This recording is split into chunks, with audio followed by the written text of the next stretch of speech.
कोई बैठे ना। तो मैं सभी जनता को और बहन मायावती सभी को धन्यवाद करना चाहता हूँ। और मैंने बहुजन समाज पार्टी का कल ही मिला हम लोग को टिकट और वहाँ से डायरेक्ट हम लोग आ ही रहे हैं। बीच में लोगों ने जो भी रिसीव किया उसके बाद हम आप लोगों के सामने मौजूद हैं। कहने का मतलब है कि इस बार बहुजन समाज पार्टी बहुत ही दमदार तरीके से आ रही है।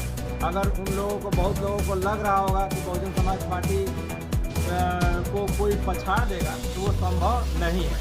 और इसलिए संभव नहीं है कि पूरे के पूरे लोग दोनों राजा को देख चुके हैं और राजा को देखने के बाद हम उन लोगों को प्रजा को देखना है, क्योंकि राजा कभी भी प्रजा को नहीं देखता है। लोग सिर्फ और सिर्फ हल्ला मचा रहे हैं कि वो गलत कर रहा है, वो गलत कर रहा है। इसमें जनता का क्या गलती है ये दोनों राजा नहीं बताने के। तीन ही मुद्दा हम लोगों के पास है, स्वास्थ्य, रोजगार और शिक्षा। ये तीनों चीज़ हमारे यहाँ पूरी तरह से विलुप्त हो चुका है। जैसे कि आप हर जगह देख रहे होंगे कि जो बच्चे मध्याह्न भोजन के लिए जा रहे हैं, जो भी खिचड़ी खाने के लिए जा रहे हैं, उन लोगों के लिए कोई नहीं बात करेगा। उन लोग किस तरीके से आगे बढ़ेंगे उसके लिए कोई नहीं बात करेगा। राजा का बेटा राजा बनेगा, यही सोच के लोग रखे हुए हैं। हर राजा, आज कल हम राजा थे, आज मेरा बेटा राजा होगा, इसी तरह से सोच के लोग रखे हुए हैं। लेकिन अब ऐसा नहीं होगा। अब इन लोग का काम पूरी तरह से सब लोगों के बीच में आ चुका है।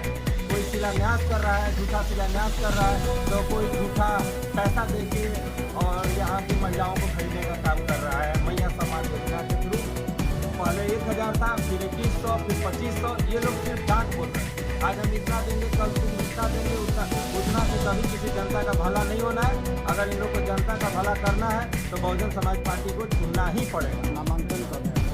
25 तारीख को हमारा नामांकन है। रोजगार के लिए क्या कर रोजगार के लिए कम से कम 25,000 से ज़्यादा हम लोग रोजगार देने वाले हैं। इसमें कोई संदेह नहीं है। 10,000 का रोजगार तो आज हम खुद ही दे सकते हैं, आज के डेट में हम दे सकते हैं। लेकिन फिर भी अगर हम इस एरिया में अपने विधानसभा में अगर फैक्ट्री या कंपनी नहीं डालेंगे तो आप खुद ही समझ सकते हैं कि नियम होता है कि जिस एरिया में आप फैक्ट्री या कंपनी चलाएंगे वहाँ का 60 से 80% लोग को देना पड़ता है। तो हम दूसरे जगह जहाँ पे अगर हम डाल रहे हैं तो वहाँ पे 60 से 80% लोग हमारे काम कर रहे हैं। तो इसी कारण से हम खुद अपने भरोसे पे बोल रहे हैं, सरकार का भरोसा हमें नहीं है।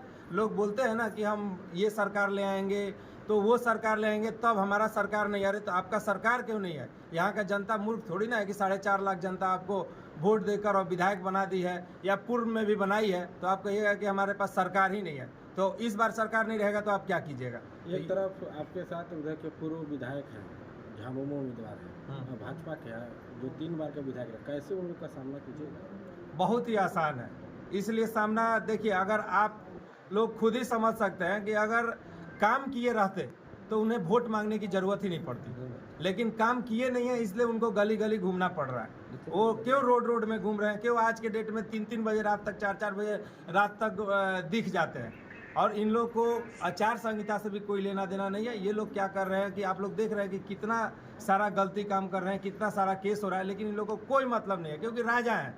इन लोग को पता है कि एक तरफ जेएमएम सरकार है तो एक तरफ हम खुद ही राजा बन के बैठे हुए हैं। तो दोनों सरकार यही मति भ्रमित करने का काम कर रही है। और कुछ भी इन लोग के साथ आज के डेट में एसडीओ साहब हो या जो भी हो, वो इन लोगों के साथ कुछ नहीं करने पा रहे हैं। रेगुलर इन लोग का उल्लंघन हो रहा है और आचार संहिता का उल्लंघन हो रहा है, लेकिन किसी तरह से कोई कुछ नहीं कर रहा है। हेमंत सोरेन आए थे, उन्होंने बोला कि अगर इस बार छोटे राजा विधायक बनते हैं तो हम यहाँ पावर प्लांट बिठाएंगे। एक तरफ विधायक जी कहते हैं कि हम सीमेंट प्लांट बिठाएंगे।